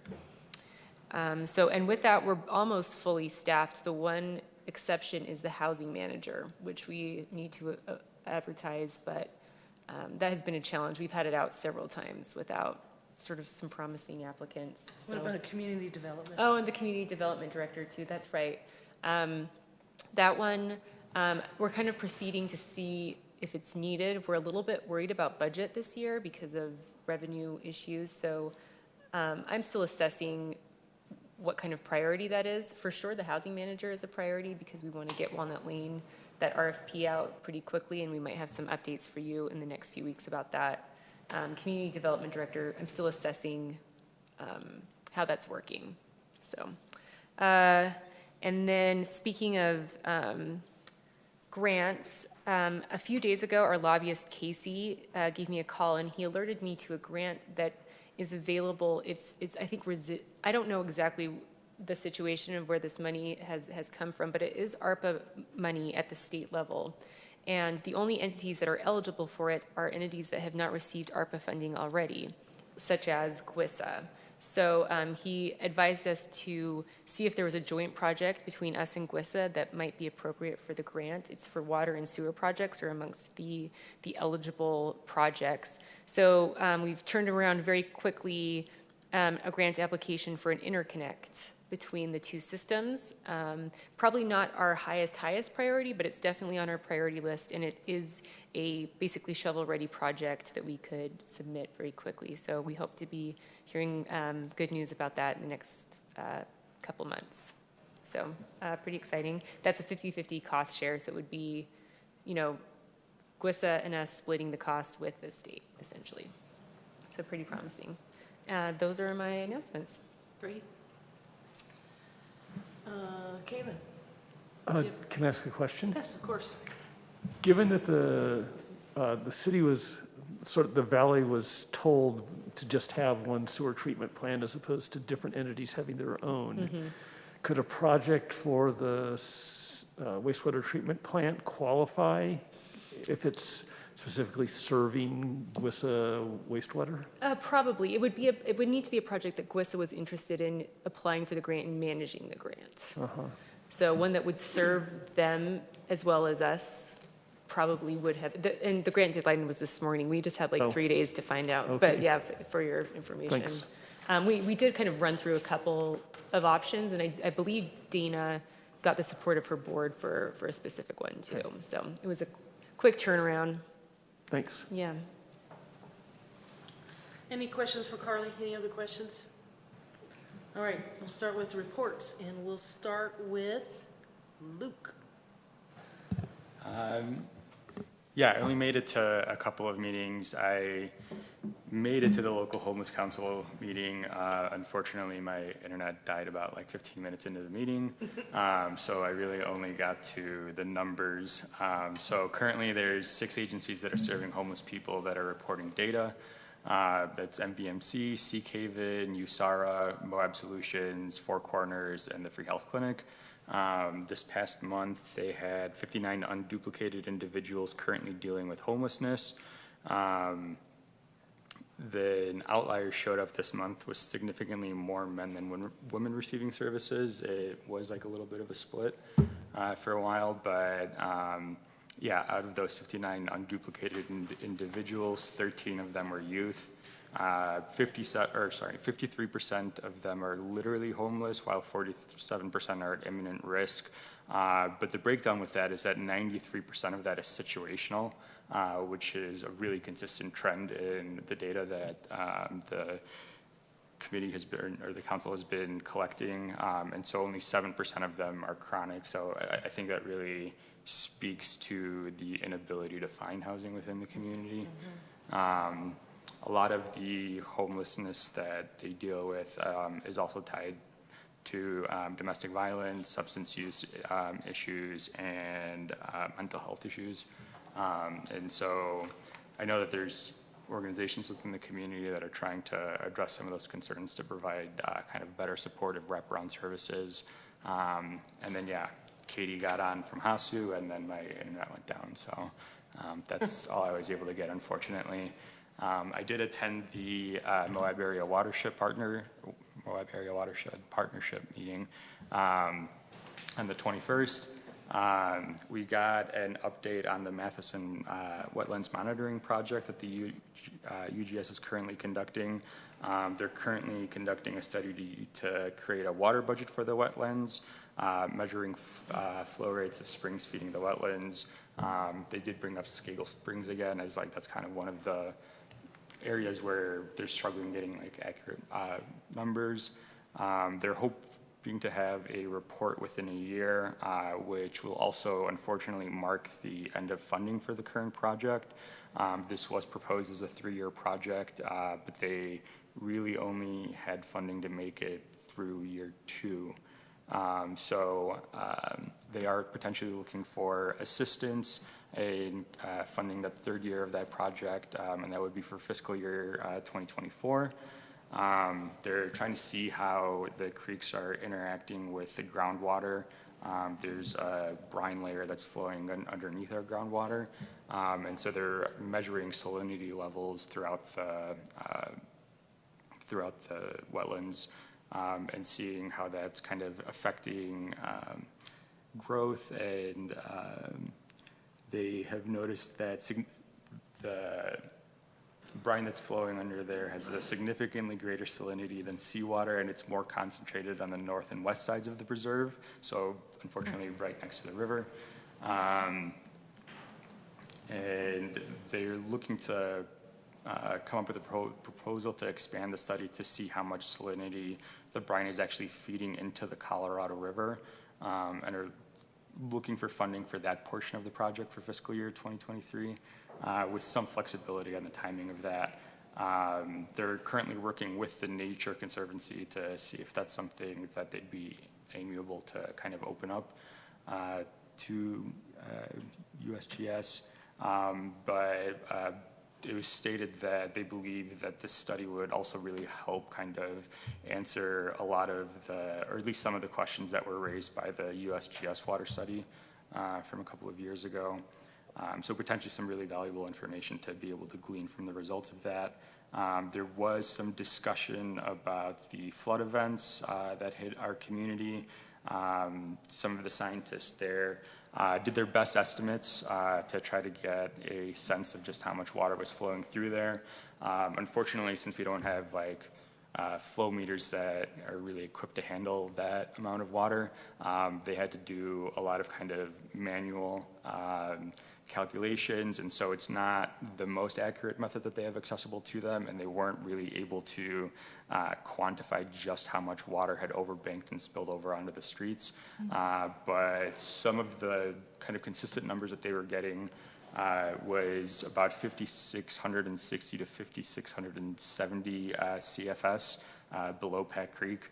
But like with a pretty strong confidence, it was between 5,000 and 6,000 CFS. We did receive over 200% of normal precipitation during the month of August alone. Wow. And then we had an update from the Monte La Salle, and they're saying that Pack Creek saw similar peak water levels as it did last year. However, the floods are still eroding banks near the roads, despite efforts to kind of shore them up a little bit. So they're experimenting with a couple of different techniques out there, one of which is these metal nets that they have that are meant to catch a lot of the sediment and the debris that's flowing down the mountains, because with kind of those higher water levels, it's scouring away a lot of the ground beneath it, and as this catches the debris and the sediment, it actually kind of helps rebuild that floor of a lot of those runoffs, and ideally will kind of help mitigate some of the kind of erosion that's happening around there. Unfortunately, the nets aren't suitable past 200 CFS, so they've just gotten completely destroyed a couple of times after severe rain events, and so they are looking at trying out some other options. The rep said that he had some ideas that he wanted to experiment with this year. And then Chuck actually presented to provide the city's update regarding the flood. He let us know that there's about 200 to 220 private parcels along the two creeks within city limits, which makes it difficult to kind of manage and maintain them and try to mitigate some of the issues that we unfortunately experienced this past month. And that along that way, there's also 8 roadway bridges and 11 pedestrian bridges that we kind of have to keep monitoring and make sure they're safe. Yeah, Chuck kind of introduced MOP to the flood alert system in Arizona, and unfortunately had to run because he had a meeting that he needed to get to. But other than that, I don't know that I have too much else.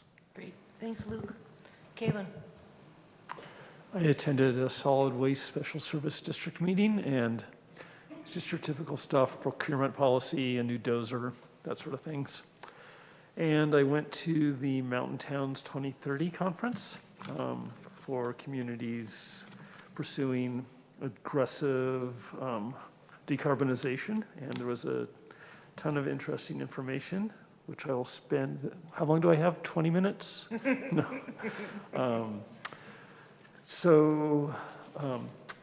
One interesting thing, which is more broadly applicable, is there was a presentation by a nonprofit that provides mental support services to elected officials. And I don't want to call it mental health, but they had people raise their hands if they were experienced electeds, if they, for various forms of mental distress as a result of their position. And it's kind of surprising how many people struggle with distress as a result of various forms, as a result of their jobs. And they're trying to help people bridge that gap and be happier in their roles.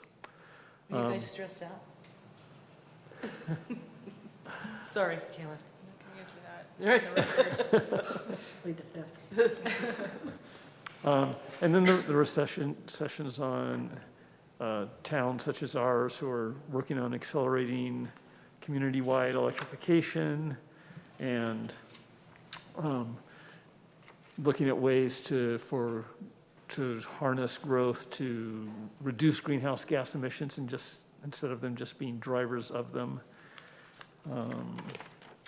And excuse me, I didn't have this collated yet.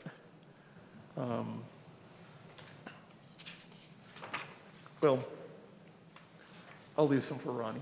That's all I have. Okay, It was a thank slow 2 weeks. Thanks, Caitlin. Ronnie? Oh, boy. I'm going to take part of Caitlin's 20 minutes because I think he and I and Carly could probably each take an hour because. Let's try not to do that.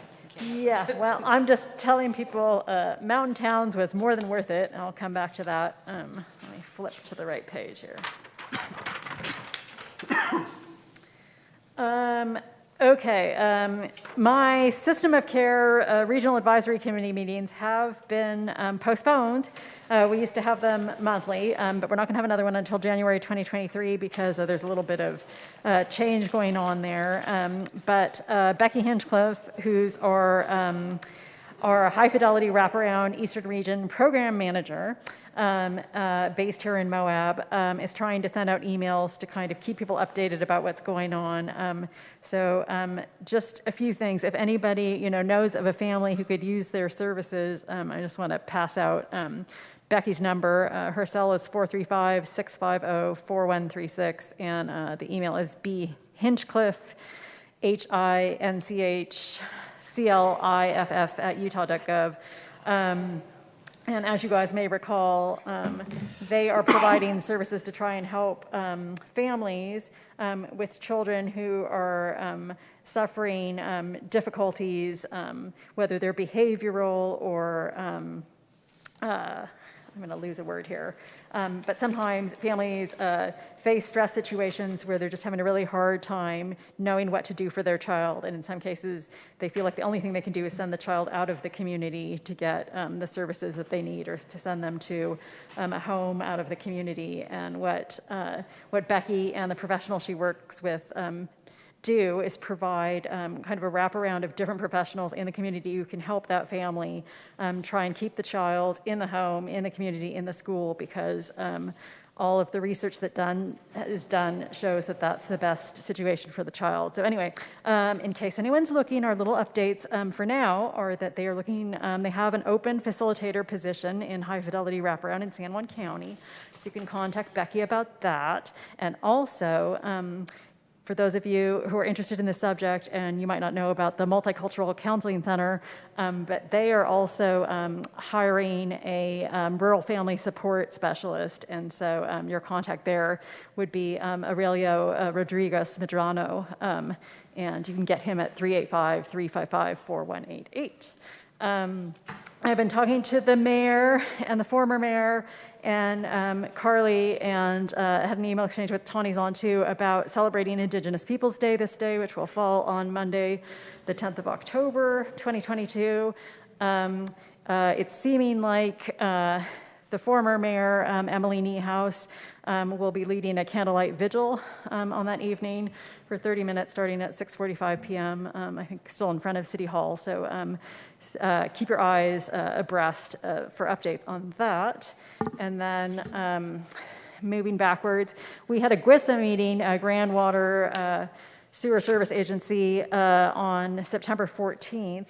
And just a few things you want me to be aware of. We did talk about the interconnect that Carly mentioned, and I don't know that I actually got a definition of an interconnect, but it does sound like it would be beneficial for the city in the sense that if we engage in an interconnect with Grand Water Sewer, they actually have about 1.5 million extra gallons of water, assuming I took these notes correctly, that could actually, with an interconnect, we could have access to that in the instance that we, for example, might need larger fire flows.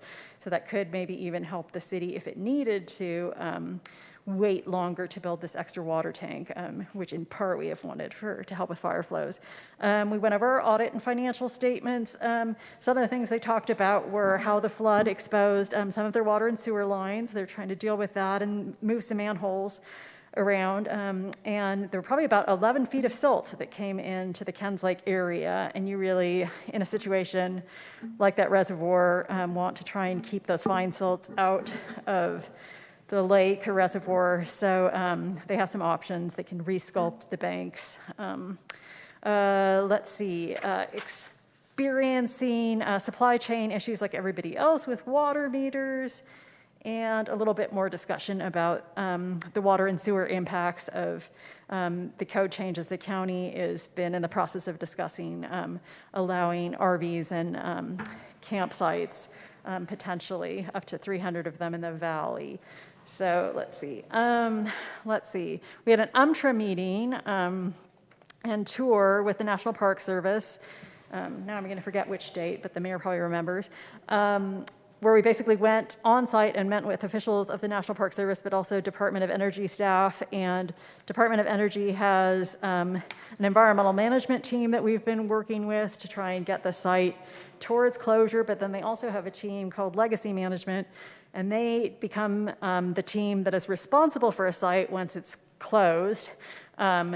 In perpetuity, because Department of Energy can't really ever let go of a site if it's been contaminated in full. Like, I mean, you can potentially transfer the land, but they will always have a presence because they're responsible to the community to make sure the soil is clean, the water is clean, things are regenerated.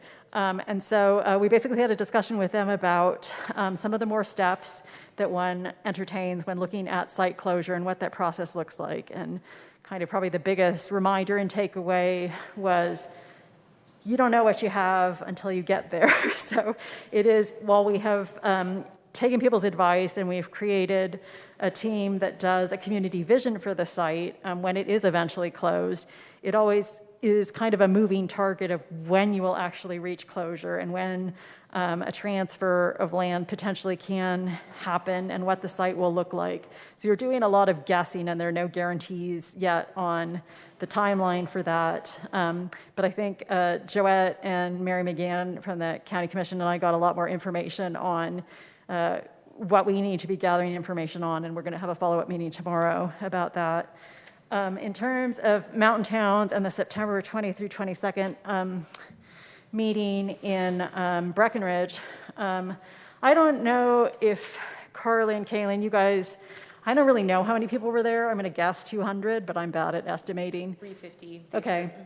So maybe 350 from mountain towns kind of all over, not just the Intermountain West, but because ski businesses have been in the lead for industry in terms of concerns about how climate change is impacting their livelihoods.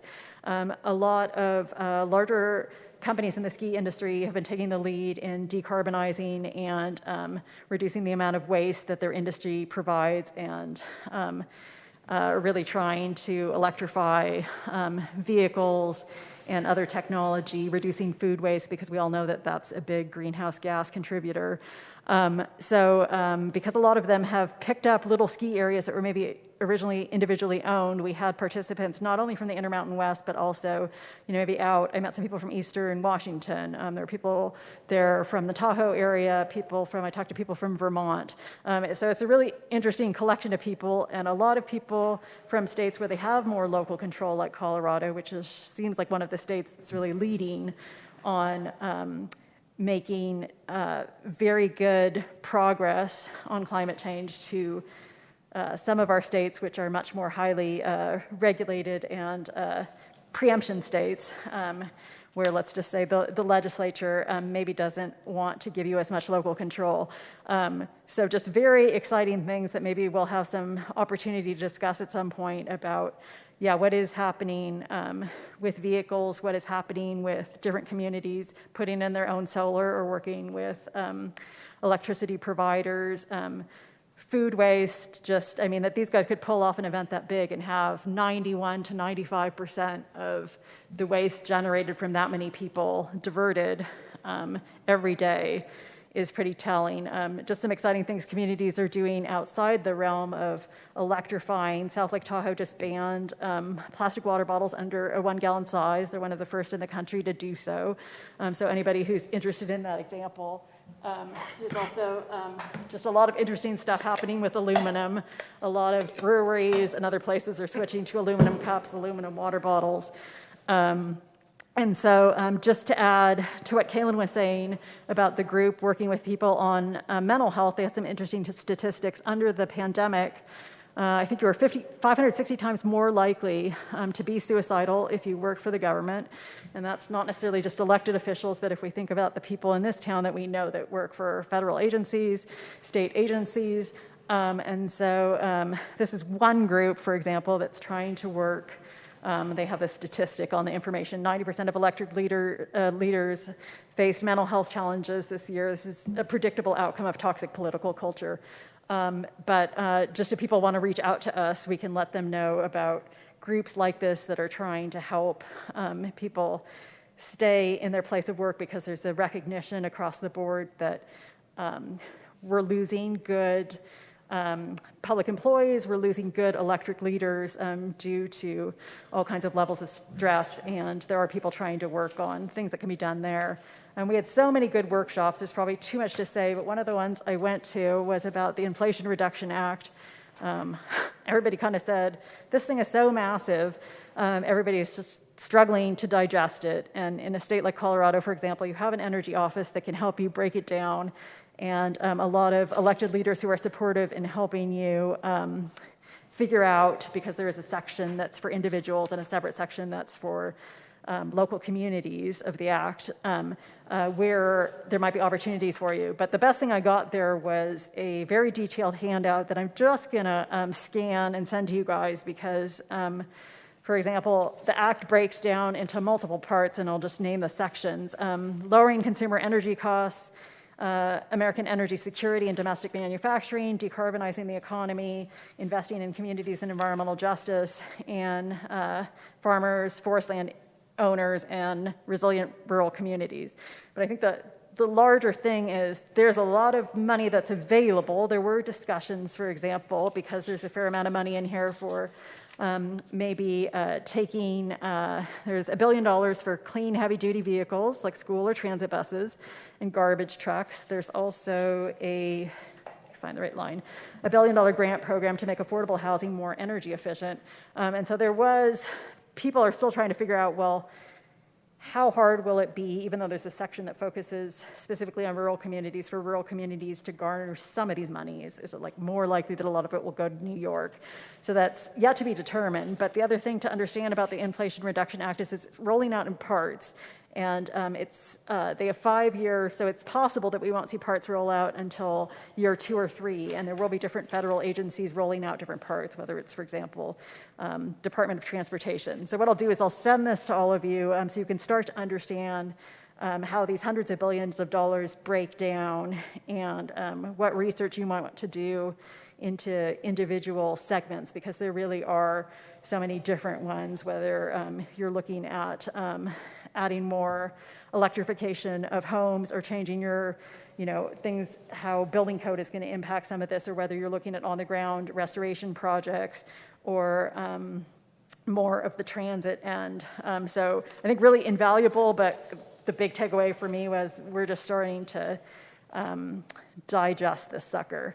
And then I would just say, for anyone who's interested, catch up with Carly or Kaylin and I, because there are so many impressive things that other communities are doing that I think are takeaways, but there are also good workshops on the difference between sustainability action plans and climate action plans, where you have crossover and how they're separate.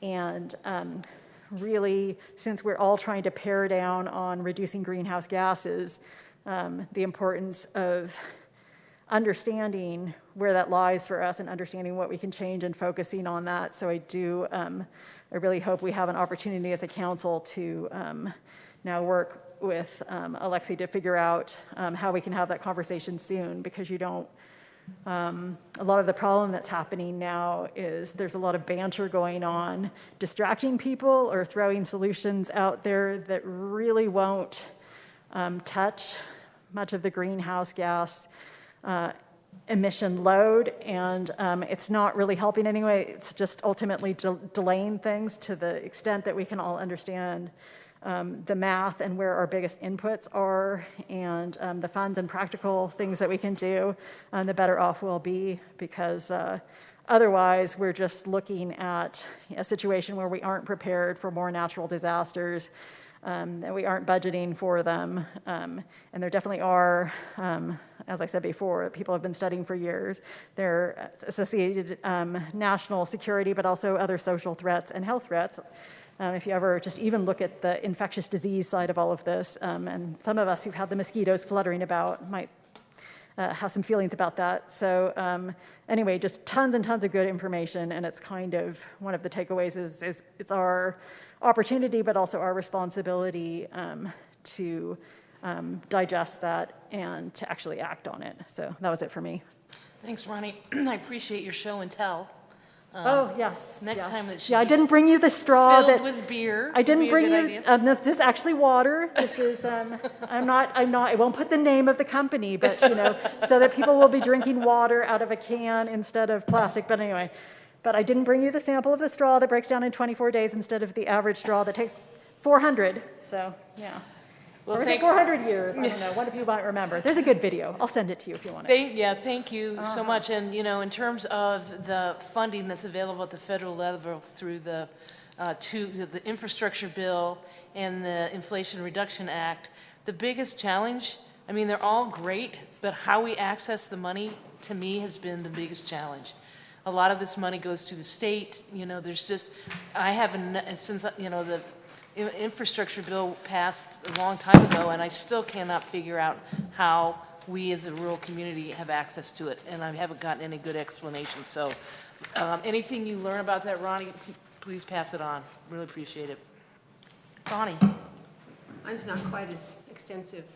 I went to a housing authority meeting, and tonight was the open house for the first 9 houses at Arroyo Crossing.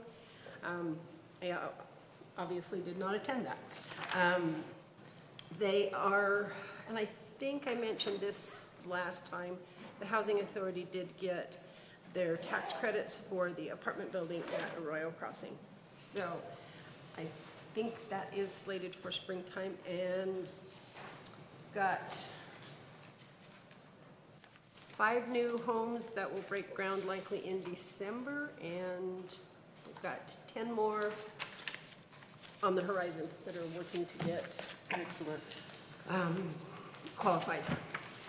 And I attended the shindig with the mayor the other night, but I'll let you talk about it. Oh, I understand that the Land Trust has a new board member. That's great. That is me. Congratulations for Thank getting on you. that board. I think that'll be awesome. And I think you were able to go out there briefly today. I didn't make it Oh, to okay. their opening day, their first completed house for CR. Well, hopefully they'll have some more. They will. The Hazu one, I think, will be happening next month. So Great. really exciting. Good. Hopefully we can all go celebrate what the good work they're doing. Jason. So, I attended an airport board meeting, and they have 2 open spots. They filled one of the spots, and they'll hopefully fill the next one at the next board meeting. And the airport's been super busy. I don't know if you guys have been out there on a day when they have 2 flights coming in. It is, it's busy, it's mayhem. And it's good, it's pretty neat to see. And they've, one of the things that they've been dealing with that we haven't dealt with before in a small community is they've been dealing with drafting agreements for Uber, Lyft, and Turo that have all started showing up there in bigger numbers and stuff. Ubers? So, We have Uber? yeah, well, I guess there's a couple Uber drivers, and there's a couple Turo drivers or Lyft drivers. Wow. They might be one and the same, I don't know. And then Turo car rentals are starting to show up quite a bit out there and stuff. So that they're working with agreements with them, and then which I think is good, because I think hopefully they're coming up with. I'll get into another thing, but like having Turo with the TRCC tax, trying to get those coming in would be good. fuel cells have been up at the airport. And I think a lot of that has to do with Private jets coming. private jets, lots of private jets out there. And then there's 2 flights, there's, like 3 flights a day, coming in right now. And then they're working on a study to see kind of just how the airport is economically, whether they're charging the right rates, for renters and people coming in, and stuff like that. So they approved a study for that. And that's about it on the airport board. And then I attended a Grand County EMS meeting, and it was good. They're still having some staffing issues, trying to get people to come in. And it's kind of the time of year where a lot of staff are leaving and going to other places. They're trying to order ambulances. I think I brought this up last time for 2025 or 2026, and now they're running into, they can't even get quotes. Air ambulance quote companies are like, we're so backlogged, we're not even doing quotes right now. Right. And so, so they're trying to work through that. The budget committee is meeting, I think, next week to kind of finalize some things with them. Call volume is up slightly from 2021. It was down in July, which if you guys have kind of seen visitation numbers and tax numbers, July was kind of down, and it kind of translated through people needing rides to the hospital and stuff. But call volume through the year is up ever so slightly. And then a lot of locals, so a lot of locals are needing rides to the hospital, and that's about it with them. And then I attended a creative review workshop with Grand County, some Grand County commissioners, Love Communications, and some other, and there's a lot of Grand County employees there, just kind of talking about marketing coming up in the future, what they want that marketing to look like, who they're going after with that marketing, and kind of getting everybody's input as to some new things that they're planning on doing and some new creative ways of marketing the lab. So a lot of it's going to be really education-based, and an educational message with all the advertising, which was pretty neat to see. And I think that was it. I get confused. Sometimes I get lost. But I think that was all I attended the last 2 weeks. Great. Thank you. For me, I met with Rihanna from the Multicultural Center yesterday. We had a really good meeting to hear all the good work they're doing. They really are now really focusing a lot on homelessness and working on that issue. They completed their survey of Walnut Lane, and Ben has that data, so we'll be hearing about that and moving forward with the Walnut Lane process here shortly. So that's exciting. Also attended a Association of Government meeting last week. Nothing really exciting to report about that, other than it was a long meeting. Also met with Future IQ for their final meeting with the public. That was really good. Luke was there at that meeting. And they will be finalizing their presentation and plan for us that at our next meeting, they'll be making a presentation, and then they'll also present to the public, I think, the following day. So that will be exciting. Working with Lisa and Carly and Ben on a logo for the city. So more to come on that. We're getting close. I'll share that with you once we get to a point where we're ready to share. There's a meeting coming up at the end of October with the state, Vicki Varelli, Kendall Laws, Politico people to talk about timed entry. So I'll be participating in that meeting. Next week, we've got the League of City and Towns Conference. I believe Jason, Tawny, and I, Carly, Ben, you're not going. We'll be in Salt Lake for most of next week, but we'll be available if you need us for anything. We'll just have to Zoom or phone call or whatever. And then you probably saw in the paper, not this past Saturday, the Saturday before, a few of us attended a pretty significant event honoring Kevin Costner for the work that he's done with the movie here. And I don't know if everybody realizes this, but if this movie succeeds like they anticipate it to be, they're going to be here for 3 years. So it's a pretty significant positive economic impact for our community. So we presented him, Mr. Costner, with the key to the city, which is the first time I've ever done that. I don't know what he thought about it. It was very interesting. I felt very proud of our community to be able to present that to him, and that he selected our community to do this movie. So that in and of itself may generate some positive visitation here when they see us in the movies. And then also the primary purpose of that was to celebrate the Indigenous people that are participating in that movie, that he's really been very inclusive, including them in all kinds of variety aspects of that movie. And I think that was a really important and was very lovely presentation. So something that I don't think we get to do very often, but it was very interesting to hang around Hollywood for an evening. Yeah. And you represented our city very, very well. You gave a very good speech, and you represented the city of Moab very well. Thank you. And I got a blanket. I got wrapped in a blanket. It's in my office. I can't keep it because it's over $50, I'm sure. But it is in my office. You guys are welcome when you come into my freezing office to wrap yourself in this blanket. And that's all I have. Anything else? I can't make a motion, but I'll take a motion to adjourn. I'll move to adjourn. Motion by Kalen. A second. Seconded by Tawny. We're adjourned. Thank you.